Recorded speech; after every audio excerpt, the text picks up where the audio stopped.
Boa noite, Vladimir Safatli. Que prazer conversar com você de novo. Tudo bem, Sinara? Também o prazer é meu. Muito obrigado aí pelo espaço. Olha só, eu esqueci de passar para você a capa do livro. Você pegou, Gui? Deixa eu pegar aqui no nosso grupo. É exatamente isso. Esse é o livro que o Vladimir Safatli está lançando e que a gente vai falar um pouquinho do livro e também de outros assuntos aqui nessa entrevista. A primeira pergunta que eu vou fazer para você é sobre, na verdade, o subtítulo do seu livro, que eu achei muito curioso, que é Filosofia Prática em Modo Crônico. O que quer dizer isso? Explica aí para a gente, Safatli. Então, Sinara, na verdade, filosofia prática porque é uma reflexão sobre processos de ação e deliberação. Só que, normalmente, quando a gente pensa nisso hoje, a gente pensa muito a partir da ideia de que alguém pode funcionar para você como uma espécie de guardião do que deve ser feito, como um apóstolo do bem viver, como algum tipo de consultor ou que seria capaz de esclarecer para você quais são as motivações, como você deve agir no mundo, né? E eu acho esse tipo de posição uma posição muito, muito falaciosa, muito falsa e acho muito contraproducente, né? Então, por isso essa ideia de que em uma situação crônica como a nossa, talvez seja necessário saber inflexionar melhor o que é o projeto de uma filosofia prática, né? Então, daí veio um pouco a ideia desse livro. Você acha que a gente está numa situação crônica ainda? Sim, eu acho que a gente tem, a nossa época é uma época marcada por um sistema de crises conexas, né? Quer dizer, você não tem uma crise só, você tem pelo menos 6 crises. Você tem crise ecológica, você tem crise demográfica, você tem crise social, crise econômica, crise política, crise psíquica, né, que é uma crise muito importante, né, com altos graus de sofrimento psíquico, todas elas marcadas por uma crise que passa todas elas, superpassa todas elas. A gente poderia chamar de uma crise epistêmica. E eu insisto nisso porque não só nós estamos numa época de crise, mas a crise hoje desempenha uma outra função. A crise não é uma situação na qual você precisa saber como superá-la, né? A crise é um modo normal de funcionamento da nossa sociedade. Certo? A crise virou uma forma de governo. Pega o exemplo da crise econômica que nós conhecemos. Tecnicamente, a gente está em crise econômica desde 2008, desde a quebra do Lehman Brothers, né? Ou seja, veja que coisa impressionante, é uma crise de 15 anos. Só que é claro, a gente sabe muito bem que a crise ela tem que ficar como tal, porque ela permite que o governo seja possível, porque ela te dá justificativas para fazer coisas que em situações normais você não faria, né? Então, eu diria que numa situação como essa, seria interessante nos perguntar se algo de fundamental no nosso projeto, de nossas formas de vida, efetivamente entrou em crise, né? Porque todas essas crises elas estão conjugadas, né? Então, daí um pouco a ideia do livro, que é, em uma situação de crise, não se trata de aparecer como aquele que propõe soluções. Se trata, primeiro, de aparecer como quem partilha colisões. E acho que essa é uma coisa muito importante, que quando você propõe uma solução muito rápida, você elimina a possibilidade de uma solução real, né? E a gente tem uma tendência quase crônica, eu diria, de procurar respostas o mais rápido possível, e sendo que seria um momento muito importante onde de convidar as pessoas a partilhar colisões, a aceitar o tempo da desorientação, né, como uma condição para a criação de novas respostas. Às vezes dá um certo desânimo, né? Porque eu acho que o mundo, desde que eu nasci, a gente já viveu tempos melhores, né? Mais democráticos, ventos democráticos, né? Às vezes, Vladimir, eu tenho a sensação que as pessoas ficam esperando pelo apocalipse e eu não sei o que é que falta ainda. Eu não sei, porque tem calor horroroso, né? Tem todo tipo de praga, epidemia, fome, né? Líderes totalitários. O que falta, gente, para a gente chegar no apocalipse? Não sei. Então, essa é uma questão interessante. Guerras, né? Importante dizer. Isso acho que vai explicitando um tipo de funcionamento que consiste em utilizar graus cada vez mais elevados de violência para conseguir preservar uma certa lógica interna do sistema das nossas vidas. Essa violência não é só contra as pessoas, é uma violência contra as pessoas, é uma violência contra as coisas, é uma violência contra a natureza, né? Ela vai sendo cada vez mais naturalizada, no sentido fora do termo. Mas eu acho que tudo isso mostra uma coisa ainda mais aterradora. Talvez não seja só o nosso sistema econômico que entrou em crise. Talvez não seja só, digamos, a nossa ordem política que entrou em crise. Talvez seja a nossa forma de pensar, nossa forma de categorizar, de dividir, de estruturar questões, de produzir questões, de determinar valores. Talvez ela seja essa que entrou em crise, efetivamente, e essa crise se expressa em todas essas outras. E se expressa na incapacidade que nós temos de conseguir projetar alternativas diante da crise. Né? Acho isso um dado muito significativo. Olha só, o livro do Vladimir, os capítulos, vou dizer para vocês como são, é como se fosse um alfabeto zoado, digamos assim, né? Começa pelo Q de quebrar, aí tem F de filosofia, L de lar, P de política, N de nascimento, T de tempo, G de gritos, H de heterossexuais, A de amor, R de respiração, X de incógnita, E de eu, J de jogar, e sobre cada um desses assuntos, o Vladimir vai... Alguém te chama de Vladimir ou todo mundo te chama de Safatli? Todo depende, mas para mim tanto faz. Continua sendo a mesma. Bem, continua não sabendo direito quem é a pessoa, desculpa, se fizer uma brincadeira, mas acho que tem problema, sinta-se à vontade. Tá, então ele vai falando. Essas crônicas são todas inéditas?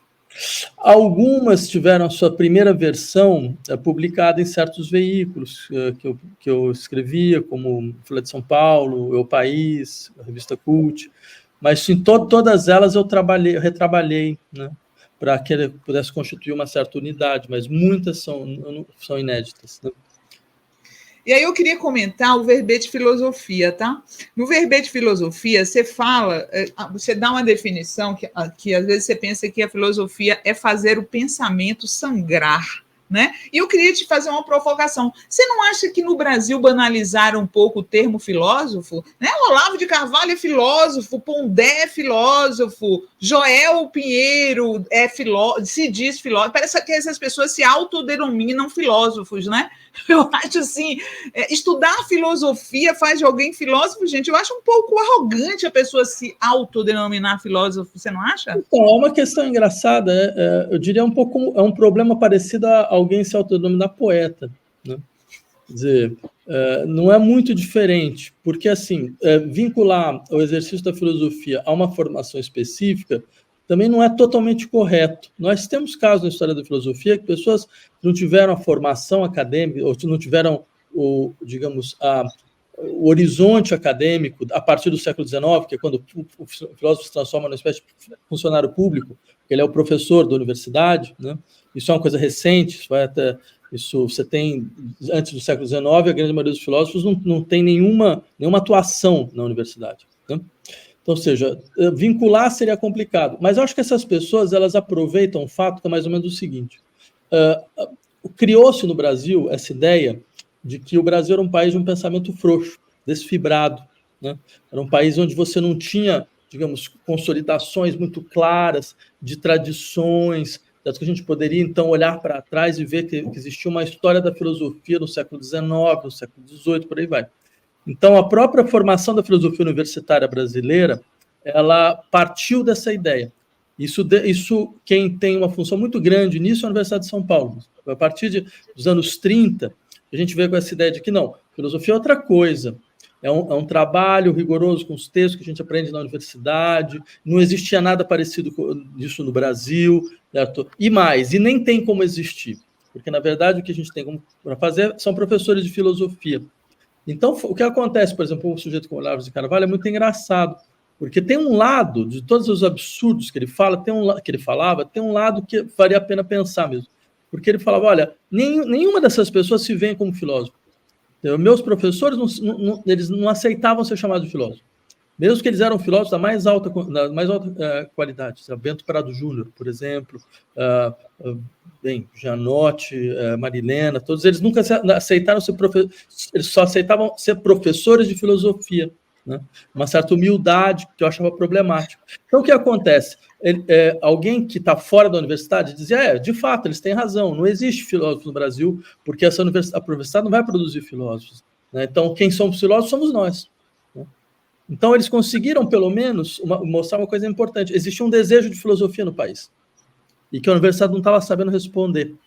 E ela não estava sabendo responder porque ela não permitia às pessoas que estavam na universidade que elas se vissem como autores, autoras que deveriam desenvolver projetos singulares, com questões singulares, com estilos singulares, que não estavam simplesmente vinculados a uma repetição infindável de papers, né? Infindável de participação em congressos, participação, ou seja, em colóquios e coisas dessa natureza, mas que se viam com essa extemporaneidade, que eu acho que alguém que se entende como filósofo tem, que assim, eu tenho em geral, né? Alguém que se vê como filósofo, mas tem principalmente a seguinte ideia: eu tenho um projeto, independe do tempo, independe de quais são as questões do tempo, quais são as questões da nossa época. Eu aceito uma certa extemporaneidade, porque é como se eu tivesse uma fidelidade a uma ideia com a qual você não consegue calar. Você tem um problema. O Deleuze tinha uma colocação muito interessante, que ele dizia: o verdadeiro filósofo tem 1 ou 2 problemas, e só. Tem 1 ou 2 questões, não tem mais do que isso. E essas questões, elas não foram feitas para serem respondidas. Ele não está procurando responder bem a questão. Ele está querendo deixar a questão produzir novas questões. A questão se desdobrar. Né? E nesse desdobramento, ele encontra coisas. Então, ele encontra outras formas de escrever, ele encontra outras formas de colocar problemas, certo? Ele encontra outras formas de se relacionar a acontecimentos, né?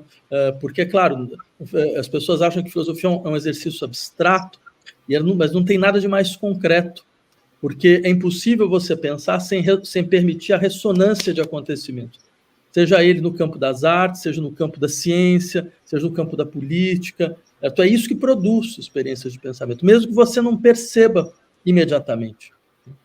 Uhum. Você acha que o Olavo, né? Quando eu penso assim de uma pessoa, de um filósofo brasileiro, né? Eu penso num cara que tenha um pensamento original. Você acha que o Olavo era um pensador original? Olha, eu acho que ele era uma expressão de um elemento muito interno da história brasileira. Um tipo de pensamento conservador que atravessa a nossa história, que mistura um certo catolicismo, mistura tendências autoritárias as mais brutais possíveis, mistura uma justificação do status quo, da maneira com que o Brasil se constitui. Bem, tem vínculos com o integralismo. Né? Tem vínculos com Plínio Salgado, a verdade é essa, entendeu?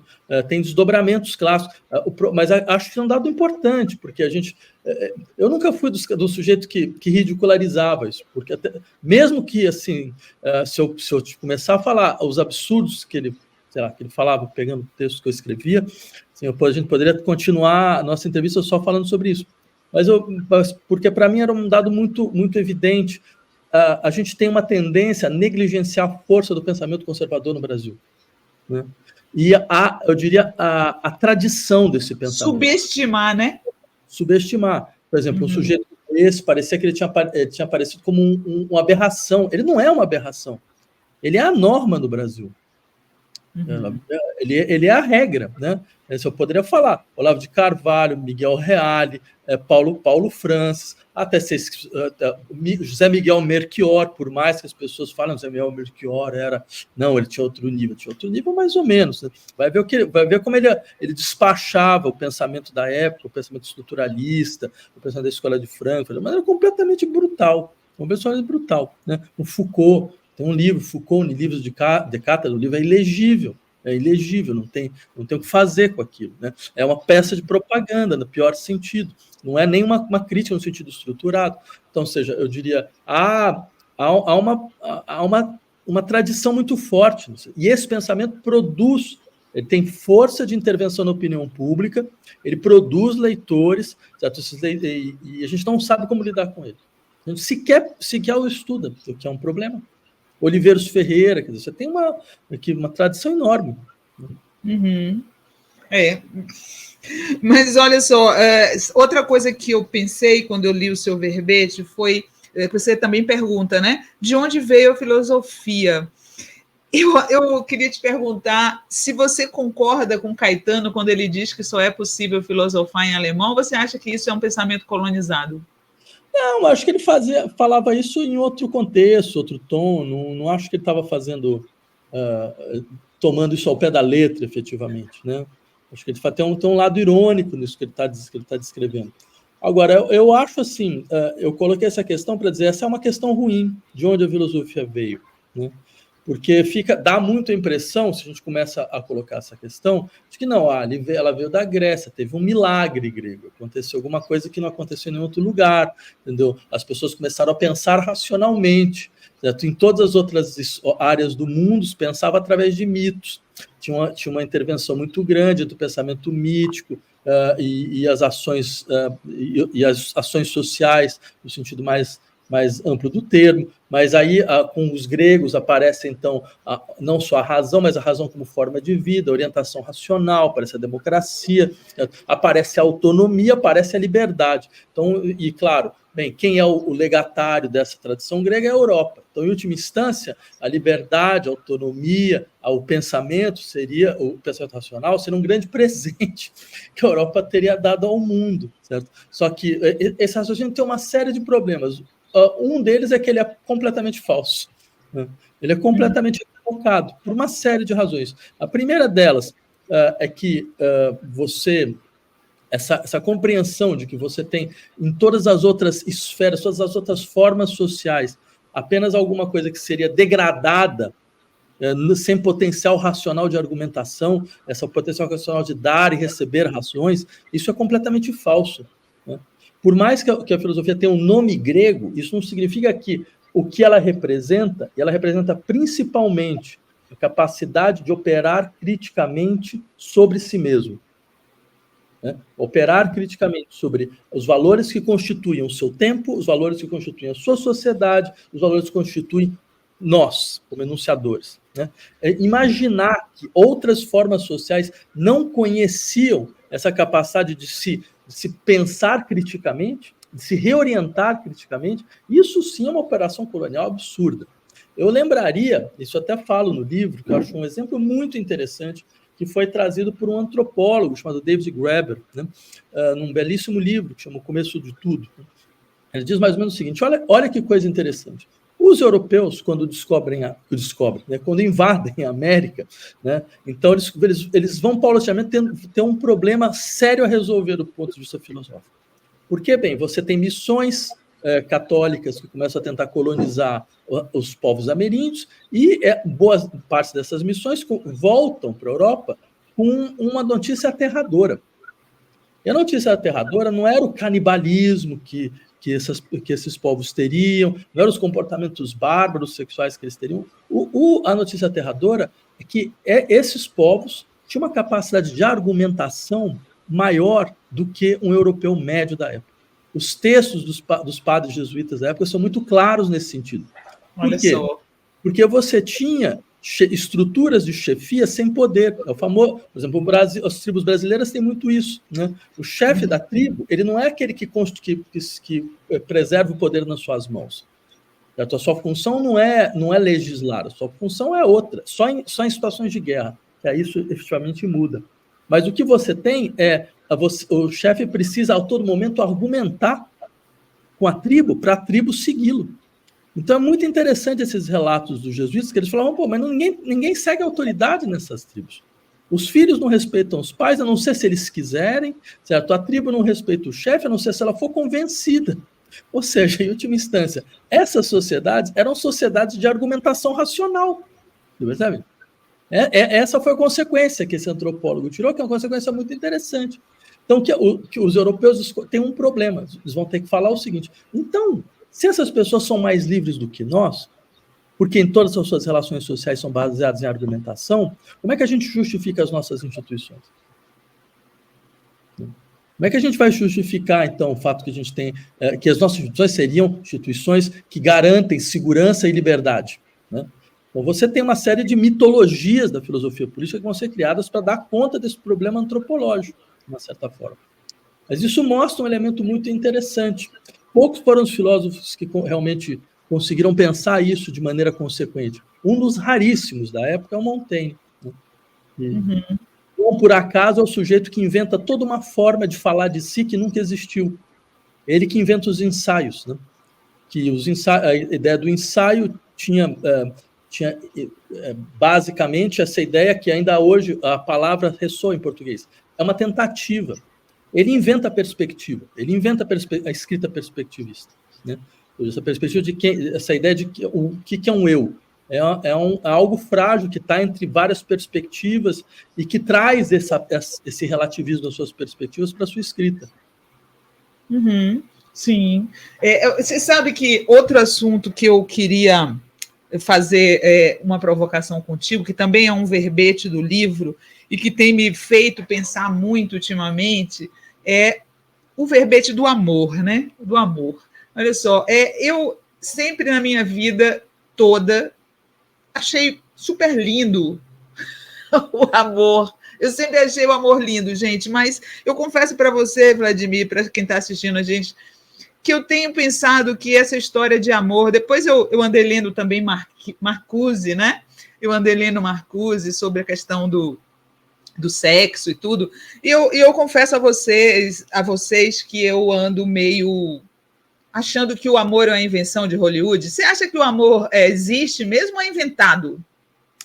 Então, Sinara, eu acho interessante essa questão. Eu acho que eu teria duas coisas a dizer, teria várias a dizer, mas pelo menos duas. Assim. A primeira delas eu acho que já a pergunta tem uma coisa que para mim é estranha, que assim, é imaginar que uma experiência como essa, ela possa ser esclarecida, digamos, pelo saber de alguém.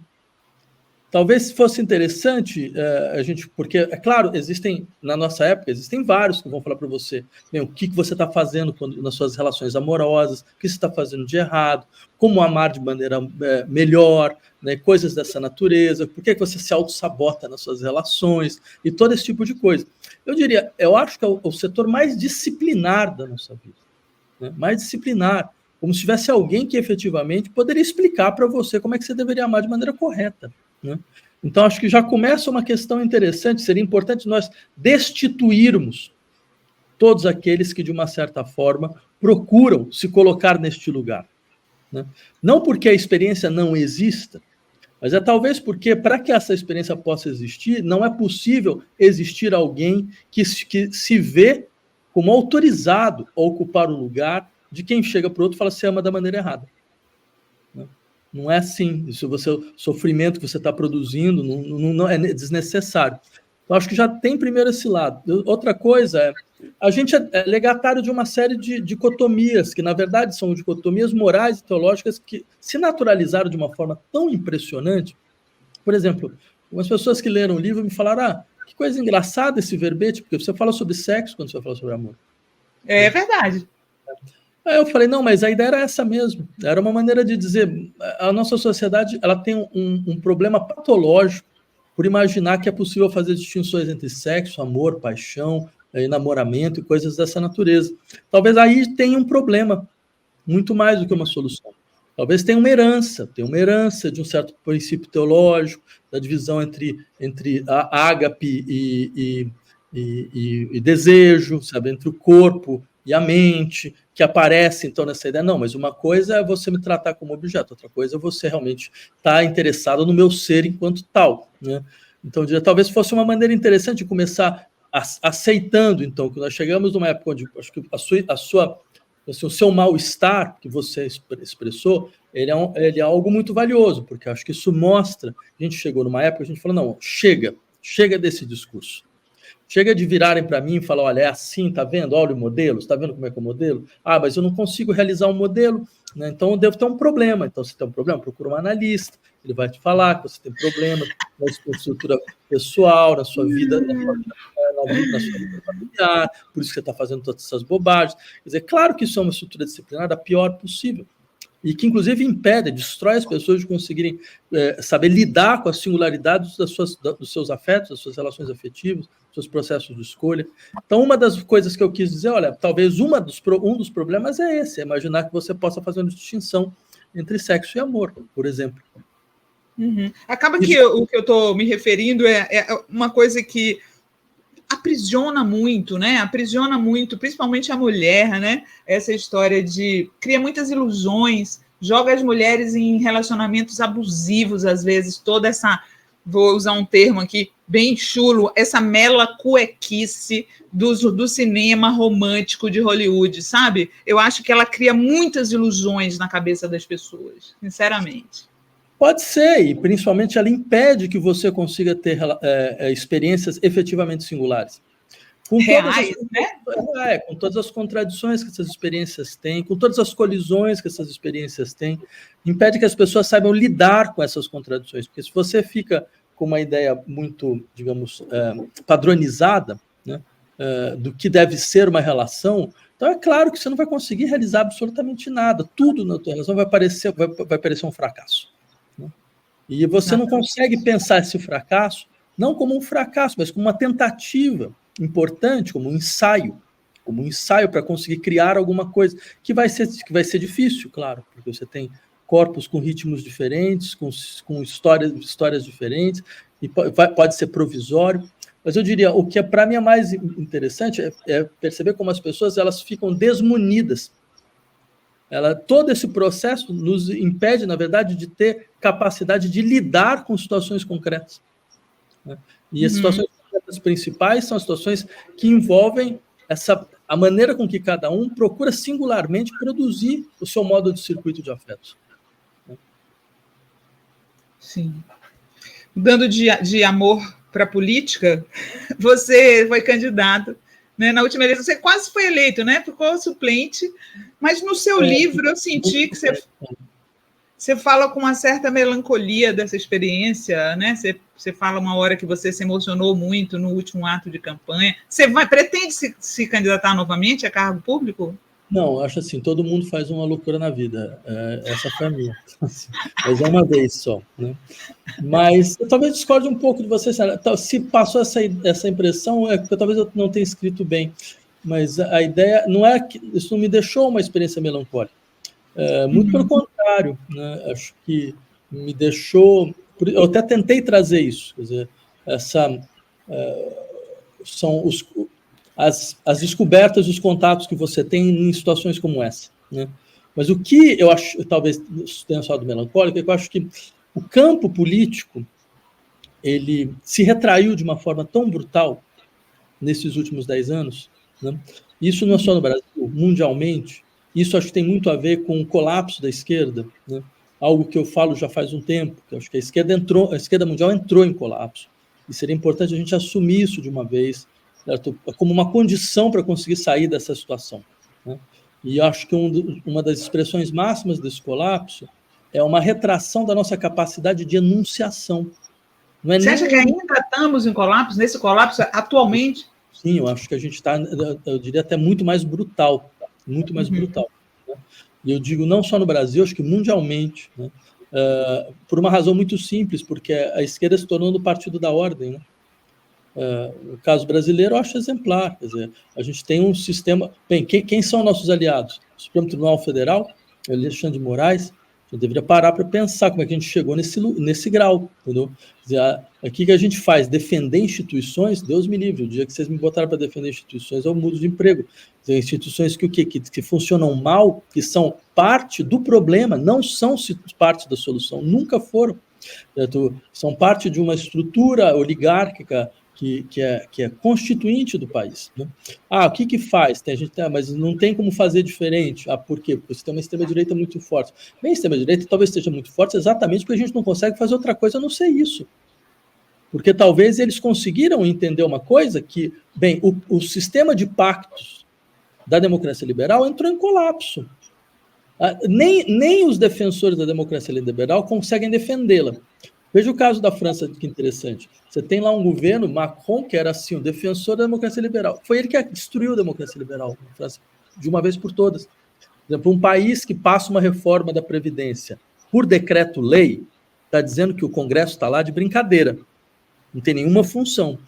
Certo? Então, assim, não foram os populistas, entre aspas, que destruíram a democracia liberal, foi os seus defensores que destruíram elas. Né? Então, eu diria, isso eu poderia falar sobre o nosso sistema brasileiro e tudo que está acontecendo. Então, mas eu digo tudo isso simplesmente para dizer, numa situação como essa, não é uma questão de entrar em melancolia, mas entender que talvez um elemento importante da política agora seja resgatar sistemas de lutas do passado que ficaram em suspenso. Né? Por exemplo, nesse verbete que você citou, eu falo de uma experiência, talvez tenha sido uma das experiências mais fortes da campanha que eu tive, né? Que é visitar uma fábrica ocupada em Sumaré, que é a Flasco, né? Que ela foi ocupada durante 13 anos, né? E a história é absolutamente fantástica, ela diz muito sobre o Brasil, mas muito, certo? Porque ela foi ocupada durante 13 anos pelos trabalhadores. Nesses 13 anos, os trabalhadores aumentaram a produção, diminuíram o tempo de trabalho e aumentaram os salários. Ou seja, mostrando que ninguém precisa de CEO na vida. Né? Só que o que aconteceu, eles não tinham financiamento de ninguém. Eles bateram a porta do BNDES, começaram em 2003 e 2016. Bateram na porta do BNDES quando ainda era o Carlos Lessa. Né?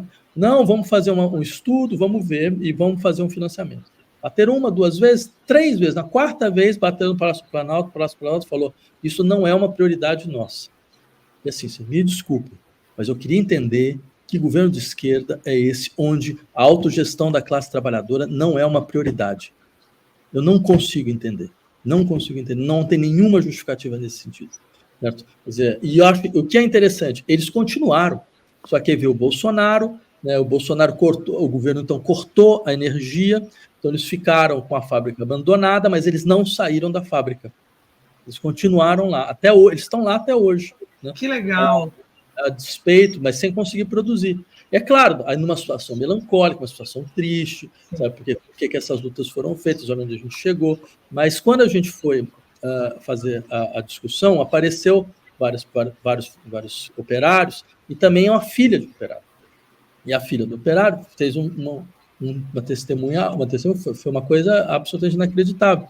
Porque ela começou a falar, olha, eu sou filha de um operário aqui, eu fui estudar na Unicamp, estudar engenharia, eu comecei lá, eu estava triste, tive uma tentativa de suicídio, não sei o quê, um dia o meu pai me levou para a fábrica, e aí eu vi que as coisas que eu estava aprendendo na universidade, os trabalhadores resolviam melhor, né? Eu entendi por que meu pai foi tão cabeça dura, nunca quis largar daquela fábrica.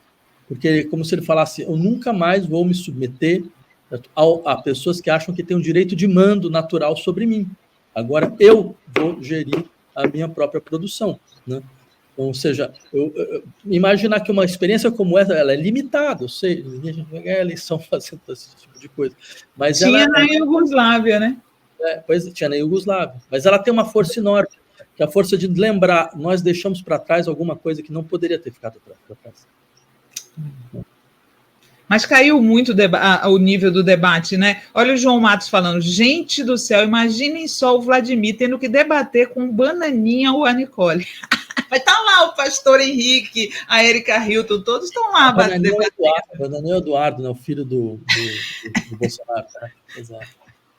Dureza. Eles gostam, né? Porque, na verdade, esse apelido foi dado pelo Mourão, né? Foi pelo Mourão. Foi. Isso é uma coisa mais impressionante. Né? Olha só, eu estou curiosa para ouvir tua opinião sobre 2 assuntos, né? Governo Lula, até agora, e Aliança Boulos-Marta. Quero muito saber. Então, Sinara, primeiro sobre o governo Lula, eu diria o seguinte, acho que a gente só comprou tempo. Né? A gente só? Comprou o tempo. A gente ganhou tempo. Né? Uhum. Eu acho que ganhar tempo é uma coisa importante, é verdade. Mas eu temo que nós não estamos preparados, nem nos preparamos para conseguir lidar com o que significa a extrema-direita brasileira hoje. Né? Assim, mesmo depois do 8 de janeiro, mesmo depois de tudo, o que nós temos? Uma extrema-direita que tem mais ou menos o mesmo tamanho na época da eleição, mais ou menos, certo? E, entre outras coisas, depois de 8 de janeiro, por exemplo, eu fiz parte, junto com vários outros, de coletivos que insistem, olha, a gente precisa, né, entender que é necessário um tribunal popular contra os crimes do governo Bolsonaro, os crimes contra a saúde pública, a pandemia, certo? É necessário entender que não há normalidade política no Brasil mais, que todas as instituições funcionam de forma alterada. Não é possível você permitir um grau de politização da polícia como o que existe hoje. Você não deveria ter nem policial como deputado estadual federal. Certo? Isso é um absurdo completo. O lugar das Forças Armadas está completamente alterado dentro da estrutura do jogo político brasileiro. Eles deram um passo para trás, mas deram um passo para trás, conservando todas as armas. Certo? Você tem uma articulação orgânica de setores do empresariado brasileiro dentro de um projeto que foi um projeto... Bem, a gente passou anos falando, vai ter um golpe, isso eu acho legal, isso pelo menos é um direito que eu tenho a dizer. Durante anos a gente falava, vai ter um golpe, vai ter um golpe. E tinha uma série de analistas políticos que zombavam. Diziam, vocês são paranoicos, vocês estão o quê? Golpe o quê? Né? Bem, golpe veio. Pelo menos agora as pessoas entendem o que era esse projeto. Tá? Só que contra isso, não é só uma questão de policial e jurídica. Contra isso, é necessário você mostrar que você tem um projeto consistente de uma sociedade alternativa do ponto de vista econômico, político e social. Isto não foi apresentado, porque não há, porque não existe. Porque a gente entende que a gente tem que civilizar o capitalismo. Essa é a maior ilusão do progressismo. Imaginar que o capitalismo possa ser civilizado. O resultado é o que a gente tem na Argentina hoje. Quando a gente fica falando do Milei, a gente esquece um dado importante. Nunca existiria Milei sem a catástrofe do peronismo. O peronismo é um... velho, né? Aquilo tá velho, né, Safato? Eu falo isso, meus amigos argentinos ficam chateados, mas não dá mais, aquilo ali já era, né? Mas, Sinara, eu diria que esse modelo não é muito distante do nosso. O nosso se tornou muito parecido com o peronismo. Não era, mas foi se tornando, né? E com o mesmo tipo de ideia de grandes coalizões, de grandes pactos, grandes alianças, e que trava. Tem um momento que trava, você não consegue andar para lugar nenhum, e você vai ter que ficar gerindo o descontentamento da população. Né? E aí dá no que dá. Quer dizer, qual que é o resultado? A extrema-direita se torna um projeto insurrecional revolucionário. E começa a pautar politicamente. A gente só fica na retaguarda, a gente só fica na reação, a gente só fica assustado, a gente só fica falando, não, mas o Bolsonaro vai voltar. Ou seja, a gente fica gerenciando o medo social. É claro que a gente não vai conseguir fazer nada. E você não faz nada dessa forma. Né? Então, acho que tem uma questão, teria uma função, inclusive uma função da classe intelectual, dos setores da imprensa, que é forçar a imaginação ao máximo nessas horas. Eu não acredito nessa coisa, a gente está numa aliança, então é melhor não tensionar. Eu acredito que o problema brasileiro fundamental é você não conseguir tensionar quando você precisa. Entendeu? Ou seja, você é um país que você tem um sistema de captação tão forte que você não consegue ter uma força externa de pressão, que é importante.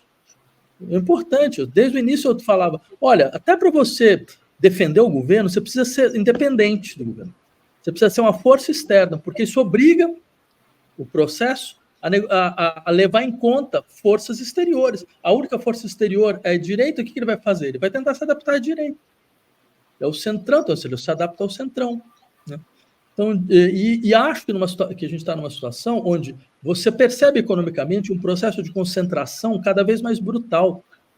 Você vê os últimos números da Oxfam, são imorais. Em situação de crise, você aumentou o processo de concentração de renda mundial, e do Brasil também.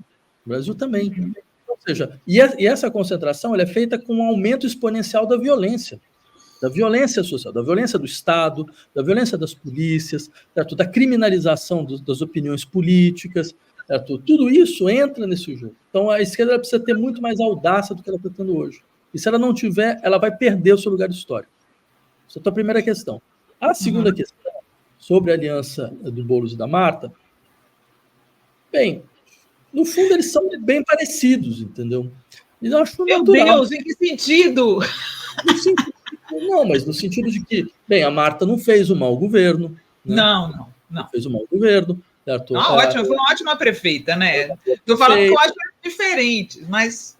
ela tem a sua tendência de articular bem. O seu governo tinha desde o João Sayad, tinha o Haddad, tinha a Leda Paulani, então ela vai se articulando, né? E ela entregou alguma coisa, né? Então, bem, o que o Boulos está tentando fazer é um pouco ocupar um espaço mais ou menos esse atual. Ele deu uma guinada para ser ele fala, não, eu sou um cara de consenso, sou um cara de conciliação, sou um cara de conversa, sou um cara disso, daquilo, tal, não sei o quê.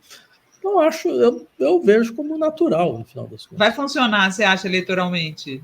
Não sei, é uma grande incógnita, né? Porque o eleitorado paulista é um eleitorado muito dividido, né? Ele é muito cindido. São Paulo, o estado paulistano. São Paulo é uma cidade dividida, ela não é uma cidade conservadora, né? Então, mas eu acho que o resultado vai ser muito, muito curto de vitória, de um lado para o outro. Você tem um setor aguerrido, né? Você tem um setor que vai ser acirrado, né? Você tem a possibilidade de um candidato de centro também crescer, né? Então, mas eu não acho que alguém que ocupe uma posição muito à direita consiga, eu posso estar enganado, né? Mas consiga muito espaço em São Paulo. Agora, eu acho mesmo que a gente vai sofrer porque o governo não vai estar bem no final desse ano. Isso vai impactar, eu acho que isso vai impactar as eleições municipais. Ele tem dificuldade de entregar coisas concretas para a população. Até agora ele não entregou, né? Portanto, você teve bons crescimentos, os números foram bons, a inflação diminuiu, mas isso é mundial. O Brasil não é uma exceção, né?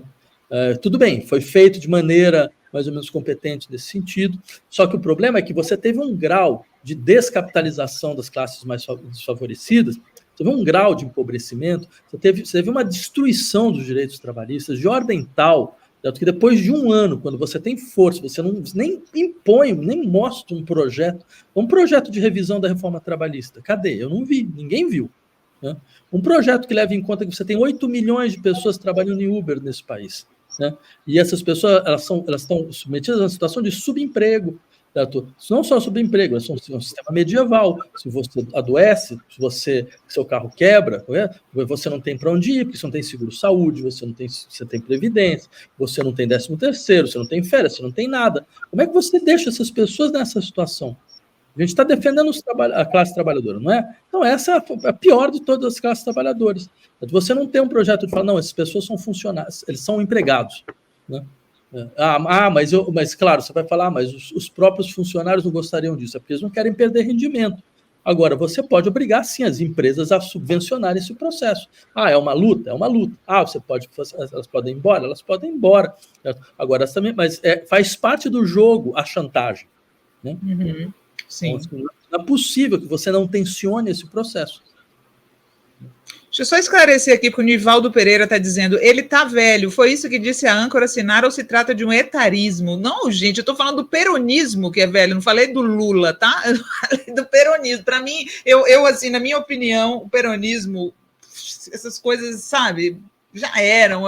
Eu acho que a esquerda fica velha nesse aspecto, sabe? De ficar ainda presa nesses ícones do passado. Tem que dar uma renovada, né, gente? Tem que dar uma renovada. Olha só, tem uma última coisa aqui que eu queria te perguntar, o tempo já está apertado, mas eu não podia deixar de comentar com você a questão da ação da África do Sul em relação a Israel. Você até comentou no Twitter, coloca o tweet dele aí, Gui, por favor. Essa é uma das maiores imagens políticas do século. A África do Sul assume a defesa dos palestinos diante da Corte Internacional de Justiça. Só quem foi vítima da pior barbárie do apartheid tem a força moral para falar de universalismo. O verdadeiro universalismo vem do Sul, né? Até porque o Israel foi um dos últimos países a abandonar o apoio ao apartheid. A gente tem que dizer isso, né, Vladimir? Então, eu achei realmente um dos fenômenos mais impressionantes desse século, que é o Sul Global, o que se chama hoje de Sul Global, que a gente chama de Terceiro Mundo, tomar a frente da autoridade moral do mundo, né? Acho isso um dado muito impressionante, muito interessante. Isso vai trazer várias consequências. Quer dizer, a África do Sul, que você percebe, eles não são um povo árabe, eles não são muçulmanos, eles não têm nada em relação com a Palestina. a não ser uma solidariedade profunda de povos que passaram por situações de apartheid, que estão submetidos a um regime de exceção absurda, certo? Um povo palestino é um povo apátrida, um povo que não tem documento, não tem defesa, não tem nada, e a sua morte não conta, absolutamente não conta, certo? Assim, os argumentos que foram levantados na Corte Internacional de Justiça pela parte do governo de Israel são inaceitáveis, são absurdamente inaceitáveis. Quer dizer, existem pessoas que não têm nenhum problema com a existência do Estado de Israel. Ao contrário, certo? Pessoas como eu, que eu conheço vários, certo? Vão dizer, não, é um Estado que tem todo o direito de existência, o povo já está lá, o Estado já está constituído, não tem mais nenhuma solução a esse respeito, não tem mais nenhuma questão a esse respeito. Certo? Agora, que entendem muito claramente que direito humano é algo que é para todo mundo ou é para ninguém. Não existe exceção em direitos humanos. E não há nenhuma justificativa para a situação pelas quais os palestinos passam hoje. Eu diria, e isso acho muito importante, porque esse conflito demonstrou a profunda hipocrisia dos governos europeus, norte-americanos, em relação a essa questão. A mais absurda hipocrisia. Eu mesmo escrevi um artigo na Folha de São Paulo, quando eu li uma nota feita por um filósofo chamado Jürgen Habermas, né, e outros, dizendo que o governo alemão deveria ficar completamente ao lado de Israel e não poderia, era um absurdo falar em intenção genocidária. Bem, os sul-africanos mostraram num dossiê de 84 páginas todos os exemplos, no mínimo, de intenção genocidária. Então, um presidente de um país que fala não há diferença entre civil e militar, todos têm que sofrer. Então, um país que controla a água, controla a luz e deixa as pessoas numa situação de aterrorizamento, isso é um terrorismo de Estado. Não tem nenhuma justificativa. Nenhuma justificativa. Certo? Então, acho, nesse sentido, o governo brasileiro agiu bem, agiu de maneira altiva, ele fez o que devia ter feito, certo? Então é necessário elogiar o governo brasileiro, certo? Você tem países sul-americanos que estão dentro desse processo de maneira muito corajosa, certo? Chile, por exemplo, vai acionar o TPI, o Tribunal Penal Internacional, em relação a isso. Os crimes eles são fartamente documentados. E eu diria, eu li um belíssimo artigo de uma professora da Universidade de Brasília, chamada Berenice Bento, que lembrava por que isso é um caso que todos nos toca, porque nós estamos vendo uma palestinização do mundo. Certo? Porque essa situação de que você pode estabelecer o máximo de violência, retirar qualquer tipo de solidariedade em relação a certos povos e ainda colocá-los sob a condição de terroristas em potencial, não é algo que está acontecendo só naquela área. Certo? É uma lógica que tende, de uma certa forma, a se espraiar. Por quê? Porque, bem, a questão árabe é uma questão interna hoje aos países europeus. Não tem grande cidade na Europa que não tenha uma periferia árabe. Exato. E eles sabem muito bem que há uma solidariedade muito profunda em relação a essas questões. Então, o que eles fazem? A gente viu agora, você tá criminalizando posições políticas. Né? E essa criminalização de posições políticas, elas visam, entre outras coisas, gerenciar melhor essas populações. Gerenciar melhor essas populações e gerenciar melhor certos setores das classes intelectuais, que guardam solidariedade profunda em relação a toda e qualquer situação onde os direitos humanos forem suspensos. Eu acho insuportável, né, colocações, como eu vi em outras situações, mas no Azerbaijão, na Armênia também teve um problema e ninguém falou nada. Se ninguém falou nada, foi um erro. Devia ter falado. Agora, utilizar isso para tentar desqualificar um exercício fundamental de solidariedade internacional, isso é imoral. Isso é simplesmente imoral. Isso não deveria ser aceito. Então, acho, só para terminar, eu digo o seguinte, acho que isso mostra um elemento muito importante, acho, no que diz respeito ao que é a política internacional hoje em dia. É que países que tiveram experiências de colonizadores são incapazes de ter autoridade moral sobre qualquer tipo de conflito. Países que passaram por essa experiência como vítimas, certo? Eles sim sabem o que esse processo efetivamente significa. Certo? E terminaria só lembrando, a universidade, como todos os outros, a Universidade de São Paulo, por exemplo, sofreu assédio de tentativa de criminalização das nossas posições. A gente foi ao reitor, falou, isso é inaceitável, certo? Porque absurdo. Um projeto exatamente de tentar articular numa mesma lógica antissemitismo e antisionismo. Né? Quer dizer, isso, mais uma vez, isso é completamente inaceitável. Não tem, é um truque, né? É um truque esse negócio. Não, eu sou a favor de um Estado de Israel seguro, né, para a sua população, só que eu entendo muito claramente que o que está sendo feito aqui não tem nada a ver com direito de defesa. Isto não tem nada a ver com direito de defesa. Isso, ao contrário, foi assim que o Hamas se fortaleceu. Exatamente dessa forma. O que eles vão conseguir fazer? Bem, eu acabei de ver uma pesquisa que saiu exatamente na Cisjordânia. Bem, antes do ataque do Hamas, o Hamas tinha 13% de popularidade na Cisjordânia. Hoje ele tem 44%. Que destruição é essa? Está percebendo o que eles estão fazendo? Você está criando uma guerra infinita. Porque o que essa população de 2 milhões de pessoas que vivem sob escombros vão fazer, certo? Depois disso? Você acha que eles não vão se radicalizar? Você acha que isso não foi para radicalização? Então, ou seja, não tem nenhuma lógica em relação à defesa. Defesa mesmo é você resolver o problema de uma vez por todas. Você colocar na mesa o projeto de um Estado palestino e realizá-lo. Aí sim você vai ter boa defesa. É isso aí, olha, papo ótimo, podíamos ficar aqui horas, né, gente? Podíamos ficar aqui horas. Bom, o Vladimir Safatli, como todo mundo que vem aqui no programão, trouxe uma dica para vocês, ainda não estreou no Brasil, tá? Ainda não estreou no Brasil, o novo filme do Wim Wenders, né? Wim Wenders, que é um ídolo, assim, da minha geração. Dias Perfeitos, o novo filme de Wim Wenders com Koji Yakusho, né? O elenco parece que é todo japonês. Por que você indicou esse filme? Então, Wim Wenders é um caso interessante, porque ele fez grandes filmes dos anos 80, no começo dos anos 90, né? Paris, Texas, Asas do Desejo. São filmes, acho que pessoas da nossa cidade lembram muito bem do impacto que eles produziram. Né? E depois eu diria, a produção cai, né? E eu era alguém que eu já não esperava muita coisa. Mas esse filme é um retorno a belos filmes que ele fez. Né? É um filme sobre o tempo, sobre o que significa, digamos, sobre qual que é o sentido, digamos, da extemporaneidade, de ser extemporâneo. Né? É alguém que é um sujeito que lava latrinas na cidade de Tóquio, mas lava com um zelo enorme, né? E tem uma vida completamente ritualizada, mas ele mostra isso de uma forma muito, muito impressionante. É um belíssimo filme, eu recomendo.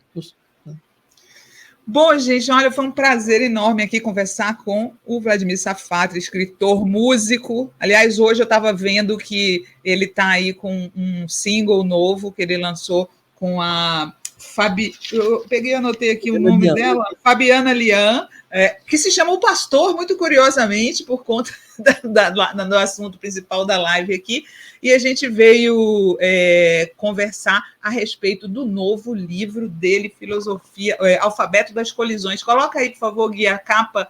Está em todas as livrarias, eu vi aqui gente querendo comprar. Coloca, Gui, a capa de novo. Eu vi um monte de gente querendo comprar o livro, mas já está no Amazon, não está mais em pré-venda, né? Já está sendo vendido já. Eu acho que a partir do dia 22 ele já é vendido. Acho que ele não ouviu. Guilherme. Bom, vamos lá. Vladimir, foi um prazerzão conversar com você, tá? Muito obrigada aí pela sua participação no nosso programa e volte sempre. Eu que agradeço, Sinara. Para mim é sempre um prazer poder conversar com você. Estou aqui sempre à sua disposição. Tá bom, querido. Um abraço, bom final de semana. Um abraço.